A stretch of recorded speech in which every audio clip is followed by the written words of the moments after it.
परिवर्धा केंद्रस्तरीय क्रीडा स्पर्धा उत्साहात संपन्न।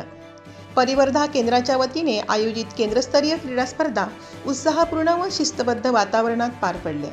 विद्यार्थ्यांचा सर्वांगीण विकास, आरोग्य व क्रीडावृत्ती वाढवणे हा या स्पर्धांचा उद्देश होता। विविध प्राथमिक शाळेतील विद्यार्थ्यांनी मोठ्या उत्साहाने सहभाग घेतला। जिल्हा परिषद प्राथमिक शाळा वाघोदा येथील राधिका आखाडे हिच्या हस्ते मशाल पेटवून स्पर्धेची सुरुवात झाली। केंद्र प्रमुख श्री अशोक देवरे यांच्या मार्गदर्शनाखाली स्पर्धांचे आयोजन करण्यात आले।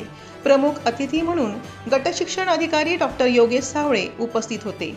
कबड्डी, खो खो, धावणे, लांब उडी, गोळाफेक, भालाफेक अशा विविध क्रीडा प्रकारांचे आयोजन करण्यात आले होते। विजेत्या खेळाडूंना गौरविण्यात आले असून इतर विद्यार्थ्यांमध्येही पुढील स्पर्धांसाठी प्रेरणा निर्माण झाली। सर्व शिक्षक, पंच व स्वयंसेवकांच्या सहकार्यामुळे स्पर्धा यशस्वी ठरल्या। सूत्रसंचालन श्री धनकेसर यांनी केले। आदिवासी जनजागृती न्यूज चॅनल नंदुरबार। नमस्कार।